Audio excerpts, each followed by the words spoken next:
Из тюрьмы деген американский кинода дагы агасын сурап атат, сени өлтүргөн жок белең деп. Анан агасы инисине далилдеп берди. Ал күнү мен мындай болмошмун, мындай менен күнөөм жок да, бул жөнө бир подстава депчи.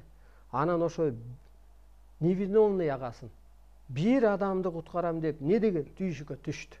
Эмне дегендерди ойлоп чыкты. Ошо түрмөнүн схемасын татировка кылып, денесине киргизип чыкканда кайсы машинени айдайт, кай жерге акча, кай жерге кийиминен бери катып, каяка качаар, каяка басаарына чейин. А эмне кыргыз? Кыргызды куткаруу үчүн биз эмне аянып жатып алышыбыз керекпи? Кыргыздан намыс кетти, кыргыздын духу түштү. Эгер кыргыздын духу мендей болуп турса, бийлик эч качан адамды алдабайт эле. Жебейт эле, сатпайт эле. Ар ким өз ордун билет эле.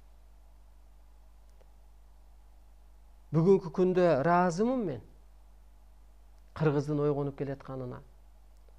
Кыргыздын бир карапайым балдары, кыздары, энелердин, аталардын, агалардын өзгөрүп келатканына.